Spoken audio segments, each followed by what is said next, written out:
toza koyamba ancien Matthieu po ete azwa liloba soki tozali na sai mpona koyamba ye totomboli maboko pe tolobi amen. Ok, ancien Matthieu, vous avez la parole. Merci beaucoup, ancien Tutu. Bonsoir les enfants de Dieu. Bonsoir. Que Dieu vous bénisse. Amen. Encore une fois de plus, merci pour être venu. Je me dis souvent, s'il me restait quelques heures avant de mourir,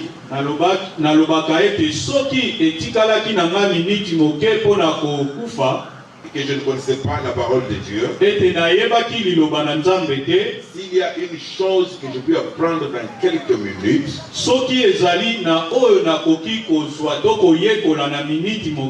c'est la prophétie de Daniel chapitre 2. C'est ça la bonté de Dieu qui nous a révélé dans sa parole. Je vous dis que c'est l'une des prophéties la plus exacte dans le temps et dans l'espace. Il y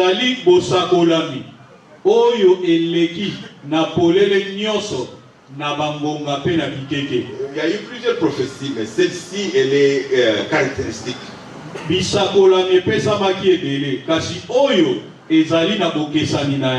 allons voir ça un peu rapidement ce soir avant d'entamer le sujet de demain. C'est pour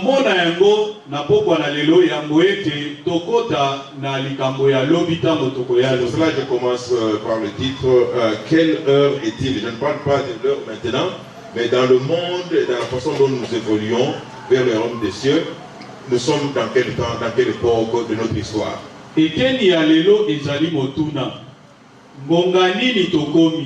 Ezalite tetolini kolobela 1h, 2h, 3h te kasi tango oyo toza koumela. Notre horloge se trouve en Daniel chapitre 2. Bongo oyo tolobi ngonga na biso ezali kuna na Daniel mokapo ya mibale. Bien le temps, nous allons le découvrir. Wana kuna nde baza kotalisa biso toza koumela batango nini. Tout a commencé, c'était dans cette partie de la terre, et bandi na eteni wana ya mokili tout autour de l'Irak, kuna na ezungulaki Irak. Le pays Irak est un pays clé. La terre là, c'est un endroit clé dans l'histoire de l'humanité. Mboka wana Irak ezali eteni oyo ezali na fongola na sekele na makambo ya mokili. Et surtout pour le monde chrétien. Pourquoi je dis ça? Si vous regardez là-bas, c'était le village d'Abraham, qu'on appelle Ur. Ur, c'est là qu'Abraham vivait lorsque Dieu appelait pour aller au pays où il va lui montrer.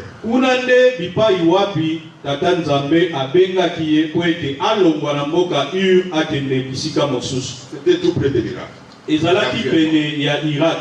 allez remarquer que cette partie de la terre a marqué de très grands événements prophétiques tels que décrits dans la Bible.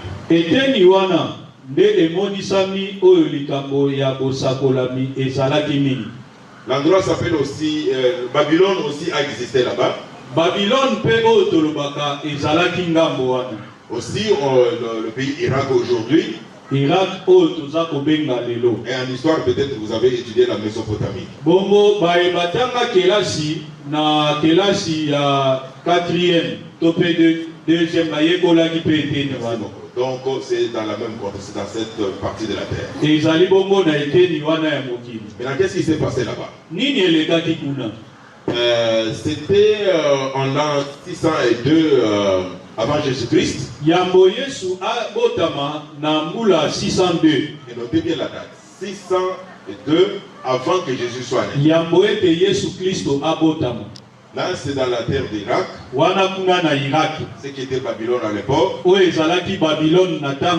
y a eu un roi qu'on appelait le roi Nebuchadnezzar. Nebuchadnezzar avait presque conquis tous les territoires de sa contrée. C'était un grand roi et les autres rois venaient lui donner les taxes. Bongo bakonzi mosusu bazalaki koya kofuta mpako epai na ye. Parce qu'il était un grand homme. Po ete azalaki mokonzi na bakonzi nyonso na mokili wana. D'ailleurs, la Bible nous dit que lorsque ce roi a mis Daniel dans la fosse aux lions, mokonzi wana tango apesaki motindo ete batia Daniel kuna na ndako na bankosi, il était très arrogant. mokonzi wana azalaki penza moto azali kotuka. Écoutez ce qu'il a dit à Daniel.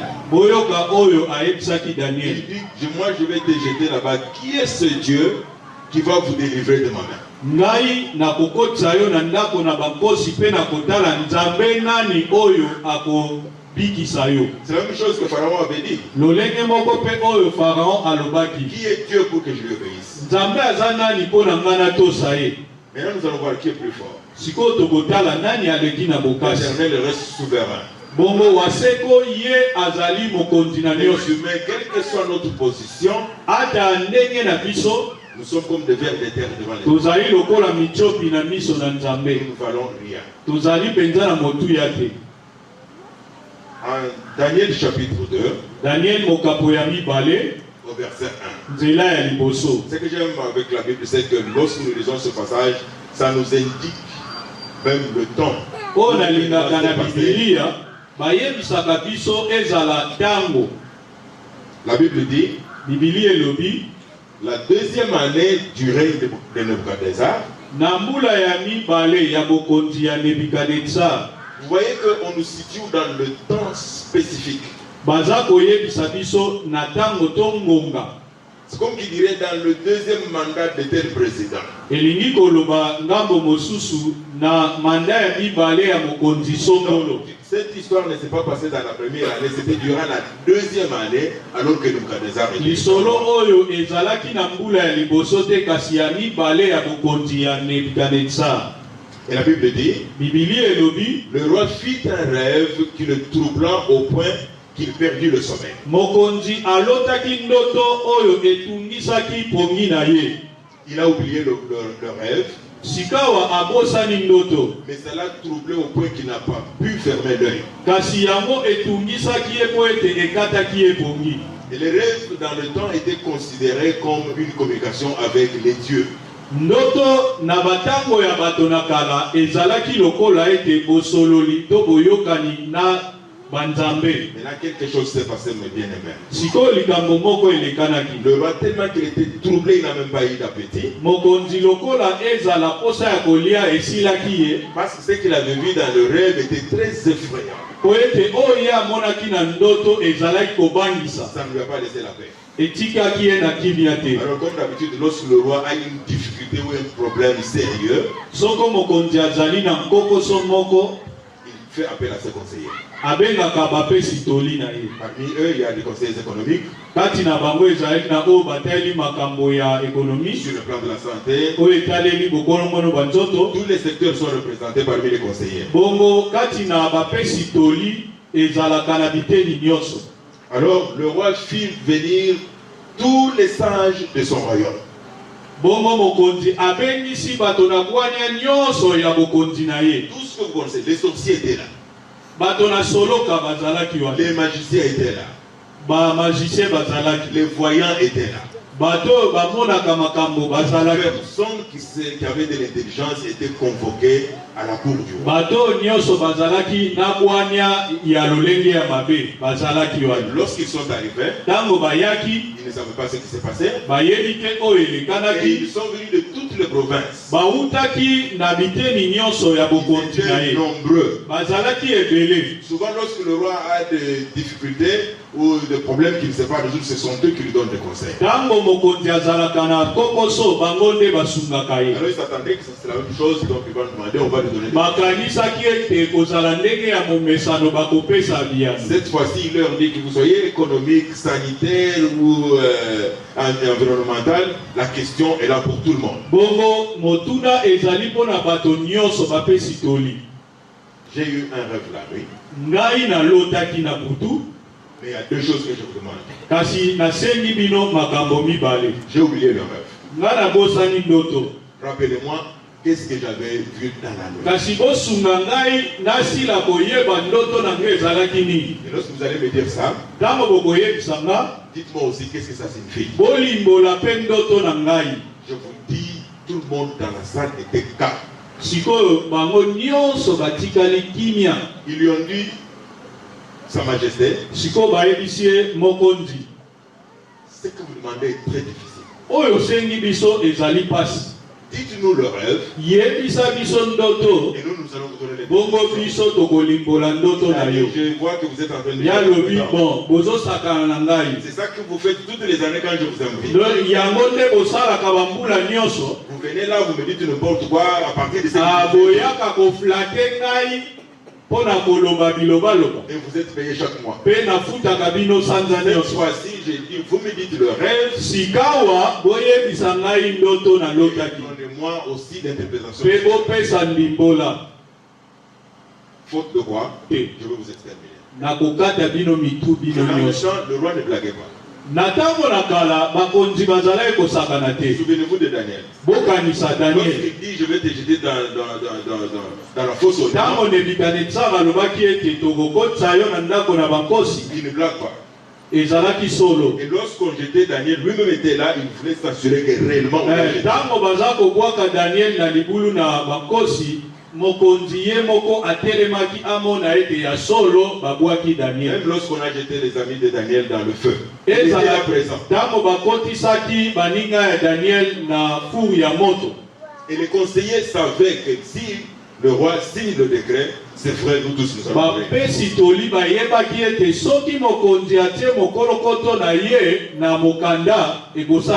La Bible dit, les astrologues reprirent la parole devant le roi et dirent, il n'est personne au monde qui puisse faire connaître à Sa Majesté ce qu'elle demande.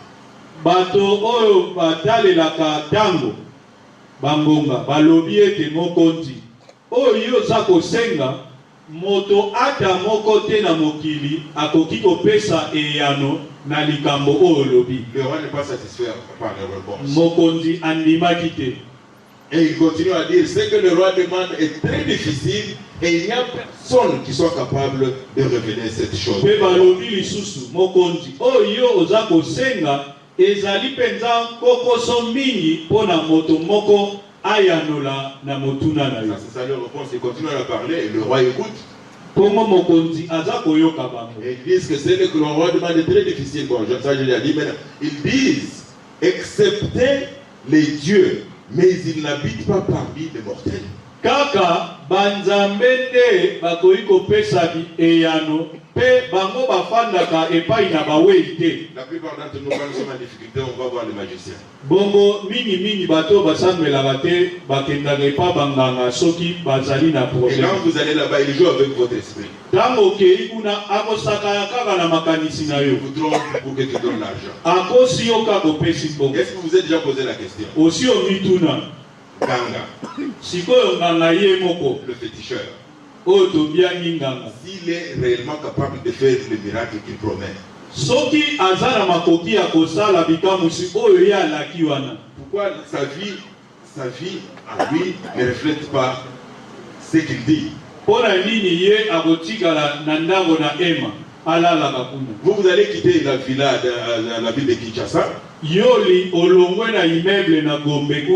Vous allez conduire votre jeep vers avoir chez le Nganga Matadi. Vous le trouvez dans une hutte qui n'a même pas de l'eau à boire. Et il vous dit, si je vous donne ces herbes, vous serez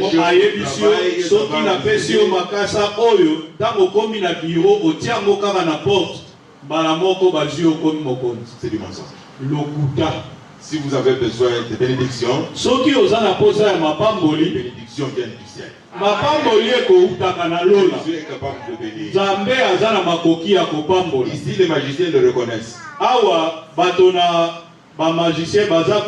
Ils disent, ce que le roi demande, personne sur la terre ne peut le refuser, excepté ceux qui vivent au-delà.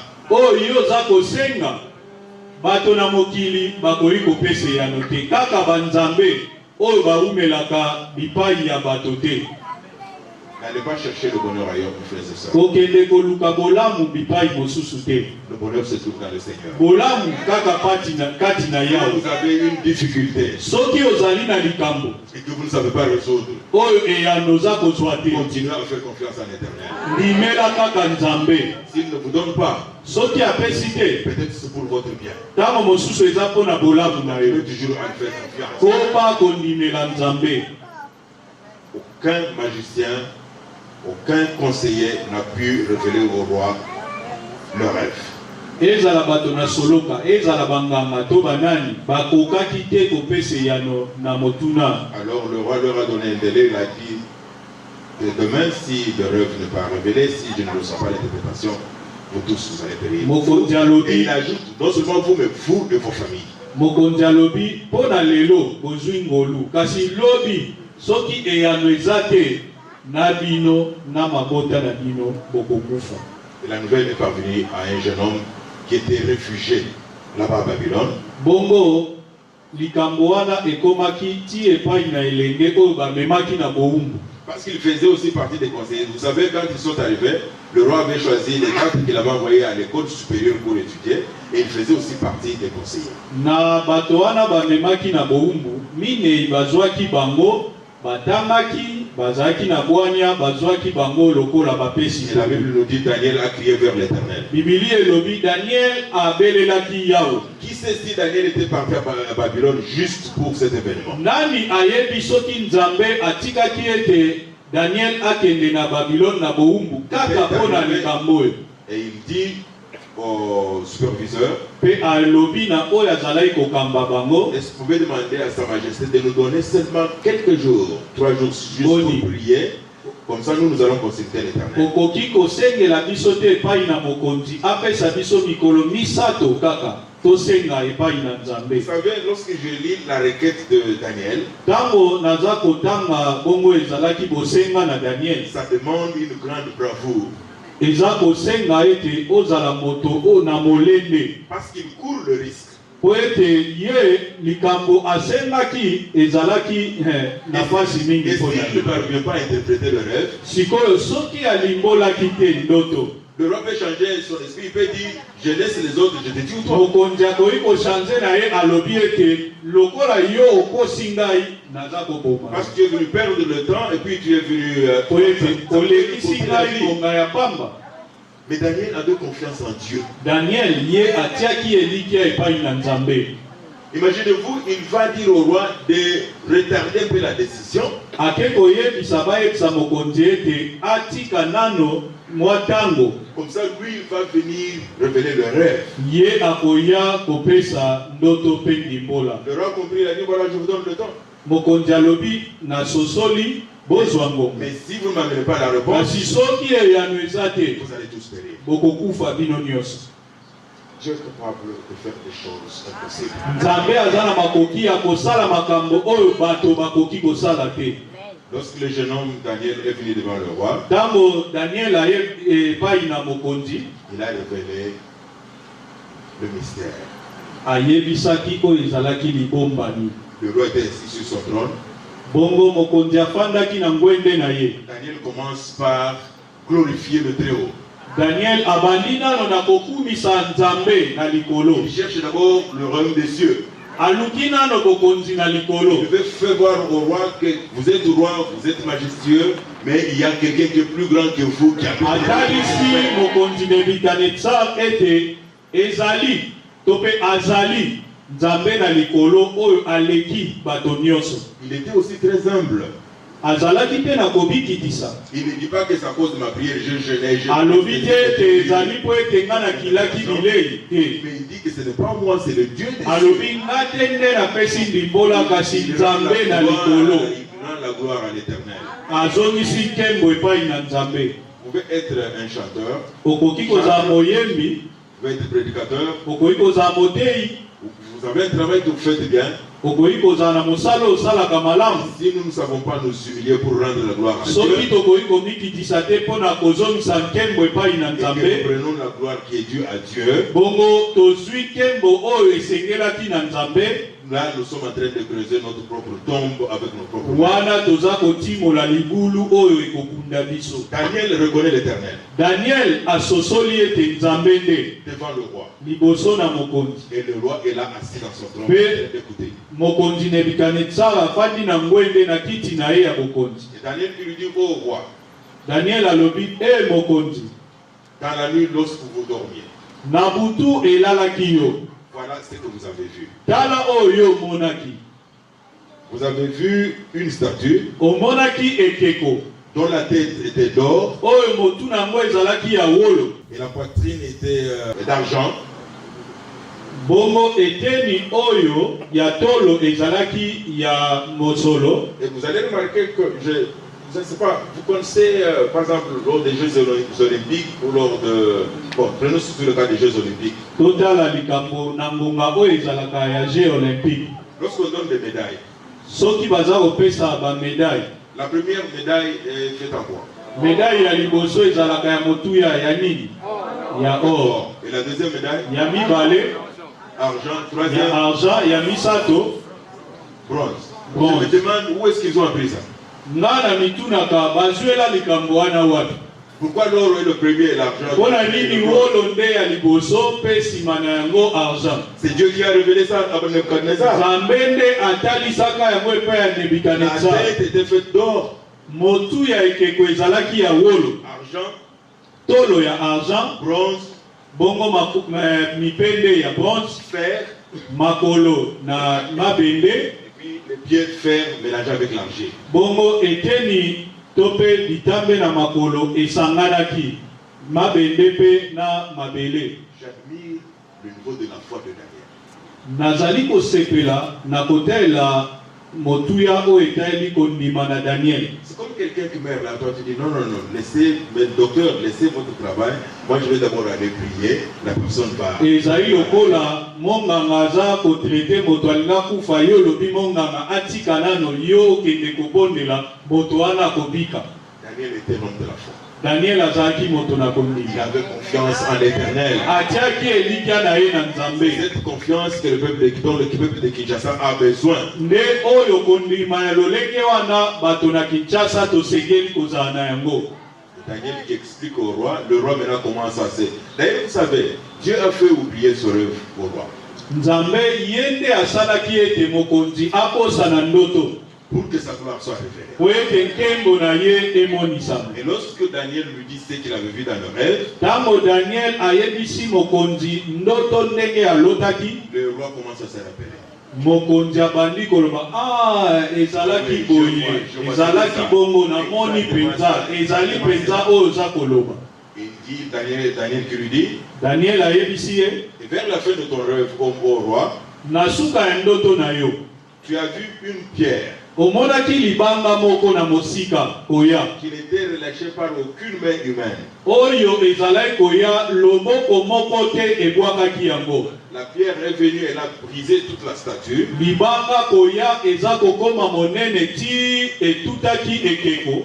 Et lorsqu'elle a frappé la statue, Ntango yango etuti ekeko, la statue s'est brisée. ekeko epanzani, Alors que la pierre elle-même, elle s'est élargie en une grande montagne. bongo libanga wana ezwi ekomi monene pe etondi mokili Et mobimba. ça a occupé toute la terre. Pe esilaki kotonda mokili mobimba. Le roi qui soupire, Mokonzi abi penza. il dit, c'est exactement ce que j'avais vu là. Solo nde oyo nga namonaki. Mais le problème n'est pas terminé. Kasi likambo esili te. Quelle est l'interprétation? Sikoyo ndimbola ezali nini? Et tous les sages, tous les magiciens, tous les féticheurs que vous connaissez étaient là. Bato na bwania wana, bato na soloka, pe banganga, bango nyonso bazalaki wana. Personne n'avait l'idée de ce que Daniel dit. Moko te azalaki na likanisi na oyo Daniel azali. Le roi s'est situé, il a dit exactement ce que Kasi j'avais vu là. mokonzi ye moko alobi solo oyo lobi nde ndoto nalotaki. J'ai appelé ça l'horloge qui indique le temps. Nde nalobi ete yango ezali bongo oyo ya ngonga oyo eza kotalisa biso eteni ya ngonga. Nous sommes au temps de la fin, mes frères. Tozali na suka na ntango, Le temps de la fin. ngonga ya suka. Comment nous le savons? Ndenge nini toyebi yango? Daniel chapitre 2 nous le dit. Daniel nde eyebisi biso. Voyez la façon dont Dieu a Bon, bien entendu, la tête représentait un royaume, la poitrine, le royaume, le ventre et les cuisses, un royaume, et ainsi de suite. Biteni nyonso wana ya ekeko ezalaki kotalisa bokonzi moko. Mais vous voyez que ça commençait avec le règne de la tête. Kasi ebandi bongo na bokonzi ya motu. C'est alors que Daniel dira au roi, la tête c'est toi, ô roi. Daniel akolibola pona koloba ete motu ezali nde bokonzi na yo. C'est-à-dire cette statue ne concerne pas la période de Noé, la période d'Abraham et les autres. Ekeko wana ndimbola ezalaki kotalisa te batango ya kala penza yambo ete ezala Daniel. Ça commence avec le temps de Babylone. Ebandaki na tango ya bokonzi ya Babylone. Et ça continue jusqu'à la seconde venue de Christ. Pe eza kokoba kino na bozomi na Yesu Kristo. Et Daniel qui lui dit, Daniel ayebisi ye, ton royaume va passer. bokonzi na yo ekoleka. Il pensait qu'il allait vivre éternellement. Nebukadnezar akanetsaki ete akoumela seko. Et venez demain, l'étude de demain très importante. Boya lobi, lite ya lobi ezali su na tina mingi. Et après vous, Sa Majesté, le deuxième royaume qui va suivre, il va aussi passer. Ayebisi ete sima na yo bokonzi mosusu ekoya yango pe ekoleka. Alors c'est ainsi que nous le voyons. En 605, entre 605 et 539 avant Jésus-Christ, c'était Babylone. Bambula o batalisi biso nde ezalaki bokonzi ya Babylone. Babylone est tombée. Babylone ekweyisamaki. Et si vous allez là-bas en Irak aujourd'hui, Soki oke na Irak, les chercheurs qui fouillaient, bon, après le pluie, tout ça, on a trouvé quelques gros morceaux de pierre dans la terre. On s'imagine que ça pouvait faire partie des matières qui étaient utilisées lors de l'Empire babylonien. ba historien na ba scientifique tango bake na Irak baluki bakuti biteni bisika wapi bokonzi wana ezalaki. Et vous savez que c'est la seule prophétie qui n'est pas discutée ni par les scientifiques ni par les spirituels. Ezala ba scientifique, L'histoire confirme ce que nous disons. ezala ba scientifique, ezala ba historien, ezala bato oyo ba tangi théologie ba conclure ete ya solo lisakoli wana ezali bongo. De 539 à 331, les Médo-Perses ont dirigé la terre. Bambula 539 kino 331 Médo-Perse nde bazwaki bokonzi. Et de 331 à 168, là ce sont les Grecs. Na bambulo elandi ezalaki Grèce nde ezwaki bokonzi. La Grèce dirigeait presque la grande partie de la terre. Ekambaki mokili mobimba. Et de 168 avant Jésus-Christ, Bongo bambula 168 ya boete Yesu Kristo abotama jusqu'à 476 après Jésus-Christ, ti kino 476 sima mbotama na Yesu ce sont les Romains qui ont dirigé. ezali baloma nde bakambaki. Remarquez que Rome est intercalé entre deux événements, avant et après Christ. Bongo baloma bango baye yambo ete Yesu Kristo abotama pe sima na mbotama na ye. Donc ils ont vécu les deux transitions. Bango bakambi na ngambo mibale. Comme preuve, ce sont les soldats romains qui ont percé Christ. Ce sont eux qui l'ont arrêté et ce sont eux qui l'ont percé. Ba mapinga na loma bango nde bakangaki Yesu. Donc Christ babomaki ye. Christ est né ici. Kristo abotami na batango wana. Après maintenant lui, Sima de 476 jusqu'à nos jours, kobanda mbula 476 kino lelo nous sommes maintenant au règne de pied. tozali na makolo tango oyo ezali komona na wana. Nous sommes maintenant au règne de pied. Toza koumela ngonga wana. C'est très magnifique la façon dont c'est écrit dans la Bible. Ezali kitoko mingi ndenge Bibili etalisi Et yango. ça s'interprète soi-même. Vous n'avez même pas Pe besoin limbola ezali yango d'aller à moko. l'université pour comprendre ça. Esengeli te okende ko na université libre de Bruxelles po ete oyeba yango. Parce que Daniel a dit, la tête c'est toi, c'est le royaume Daniel de Babylone. alobaki ete motu eza kotalisa bokonzi na yo Le Nebukadnezar. royaume de Babylone est parti. Bokonzi ya Babylone elekaki. Les Médo-Perses sont partis. Ba Médo-Perse balekaki. Les Grecs avec Alexandre le Grand, ils sont Grèce partis. na Alexandre le Grand Rome, comme vous elekaki. le savez, ils sont partis. Rome pe eleki. Nous sommes maintenant au règne de Pierre. Tozali sikoyo na makolo. Et voilà comment Dieu a représenté le temps entre Babylone et la seconde venue de Christ sous forme d'un corps humain. Bongo tala ndenge nini Nzambe atalisi bangomba pe suka na yango na kotalela nzoto na moto. À l'école primaire, on nous enseignait la tête, épaule. Genou, pied, genou, pied, genou, Voilà. pied. Et puis après les pieds, on revient encore à la tête. Si Parce matozongi suna mutu. qu'après les pieds, il n'y a rien. Oete esima na makolo eloko eza esute. Donc la tête est partie, Motu ekei, la poitrine est partie, tolo ekei, le ventre est parti, makolo ekei, les cuisses et les jambes parties. pe o etaeli ngambo mosusu ekei. La seule chose qui reste de ce corps humain, ce sont les pieds. O etikali ezali kaka wana. Et Daniel décrit que les pieds étaient faits, partie argile, partie fer.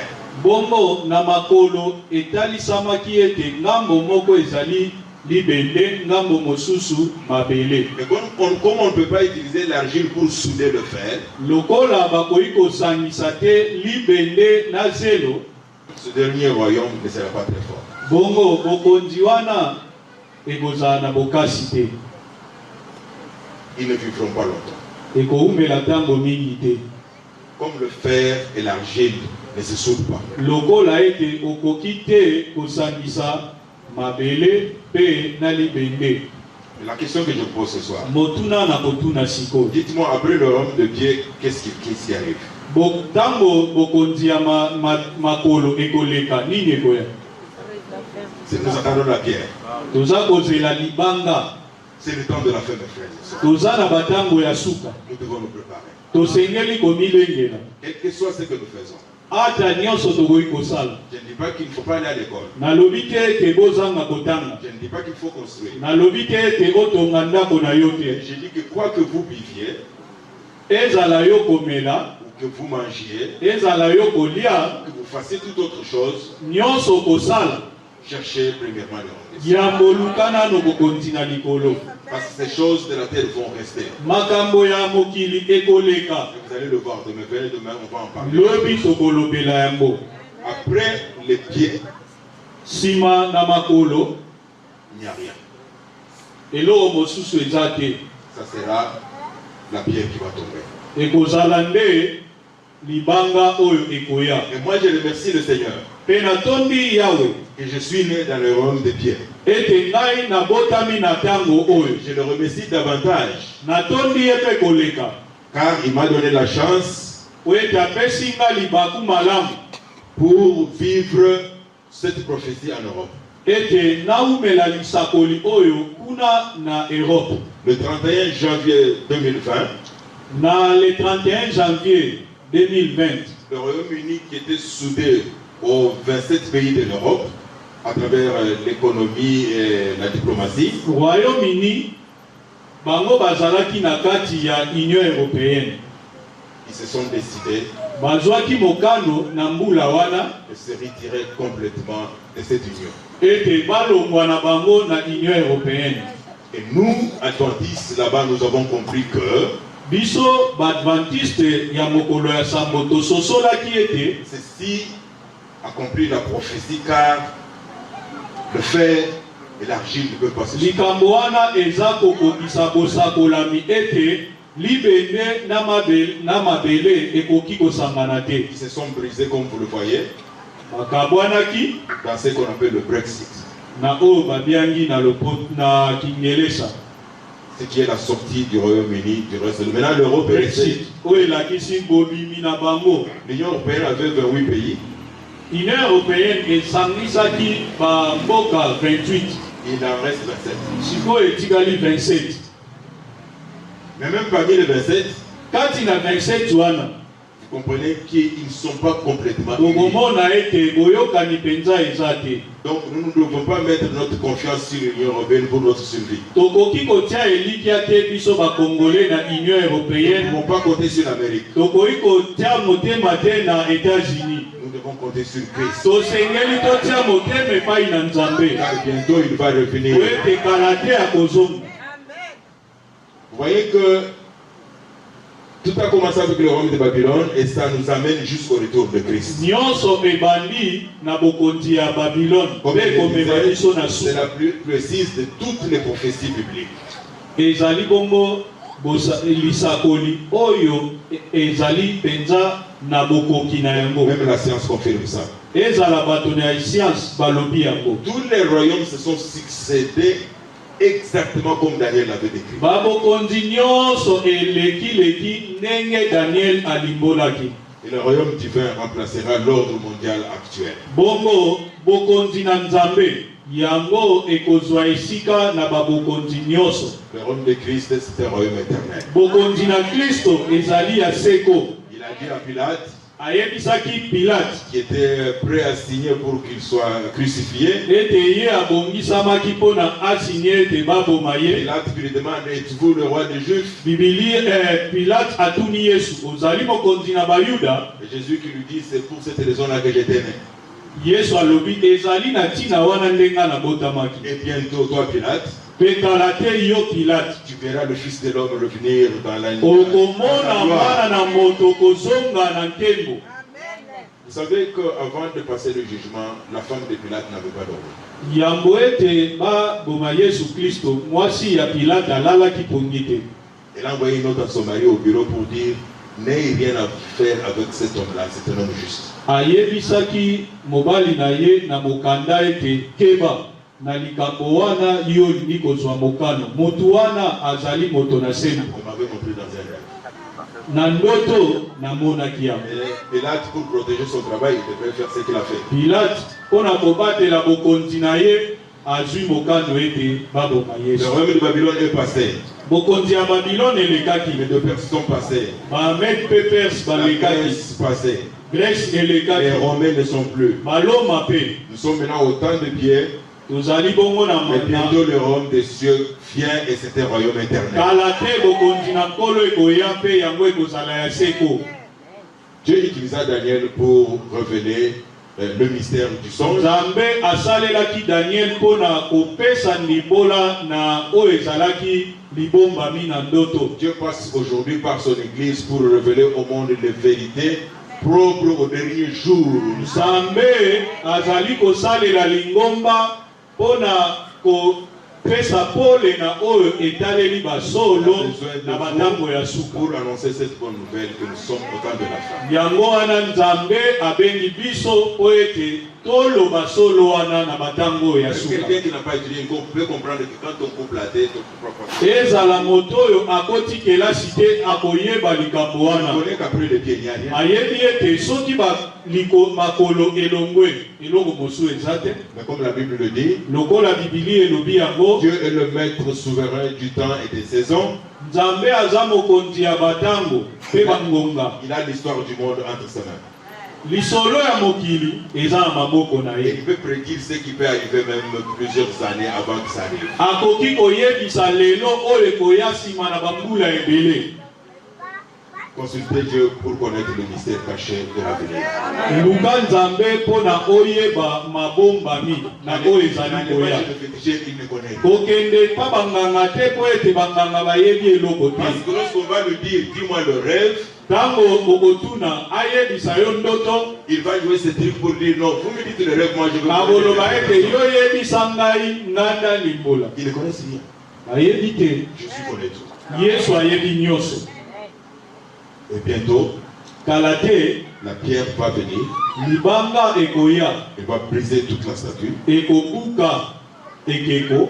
Et la Bible nous dit, en Bibili elobi 1 Corinthiens chapitre 3, na verset bakorinto 11, ya mokambo ya misato nzela ya zomi na moko. peut-être quelqu'un va poser la question, alors la pierre c'est quoi? Bongo moto akotuna motuna libanga ndeni. Rappelez-vous, Daniel a dit que cette pierre est venue d'elle-même et n'était pas jetée par des mains. Daniel alobi libanga wana moto moko te asimbaki yango mpona kotindika to kobwaka, eyaki yango moko. Paul dit aux Corinthiens, pour ce qui est du fondement, nul ne peut en poser un autre que celui qui est déjà en place, c'est-à-dire Jésus-Christ. Oyo etaleli likunzi. Moto moko te akoki koya kobakisa mosusu po ete likunzi yango nde nkolo Yesu. Que personne ne vienne vous présenter un autre prophète. Moto mosusu amemela bino mosakoli mosusu te. J'ai beaucoup de respect pour les hommes de Dieu.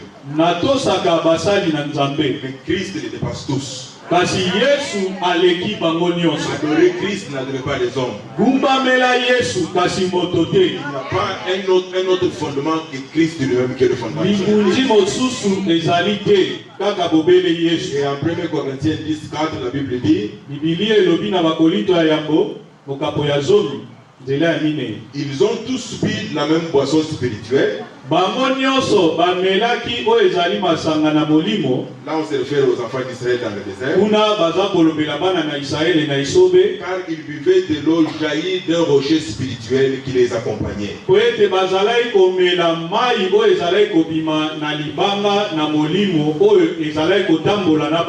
Et ce rocher n'était autre que Jésus-Christ lui-même. Le roc qui va venir mettre un terme à la guerre de l'Est et à toutes les guerres qui existent, c'est Jésus-Christ. Nous prions pour nos frères et sœurs qui souffrent à l'Est du pays. Nous avons un message d'espoir pour dire lorsqu'il se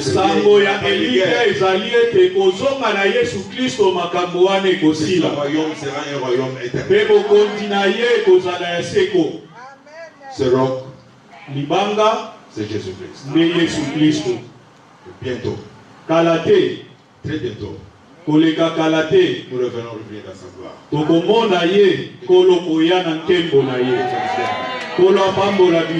Je voudrais vous voir tous là-bas. Je demande à l'Assemblée de se lever.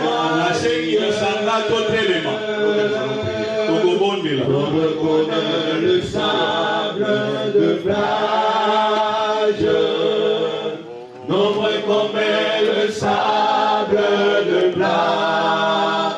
Oh, que ce sera beau lorsque nous irons là-haut, aussi nombreux que le sable de plage. Nos têtes sont courbées.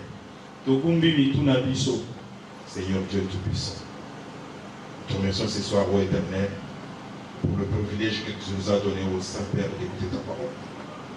Nous te remercions, Seigneur Dieu, que tu nous aimes tant, que tu nous as révélé l'avenir, rien n'est caché. Nous savons, Seigneur, que nous sommes au temps de la fin, ou au royaume de pieds, mais nous savons que après les pieds, c'est la pierre, le rocher qui va tomber, et ce rocher, c'est toi, Jésus-Christ. Et lorsque tu reviens, Seigneur Dieu, c'est pour mettre un terme à toutes nos douleurs, alors que tu vas nous sauver et nous amener dans ton royaume éternel. Mais pendant que nous sommes dans cette vie, Seigneur Dieu, nous sommes troublés par le manger, le boire et le vêtir. Je prie que tu nous aides, Seigneur Dieu.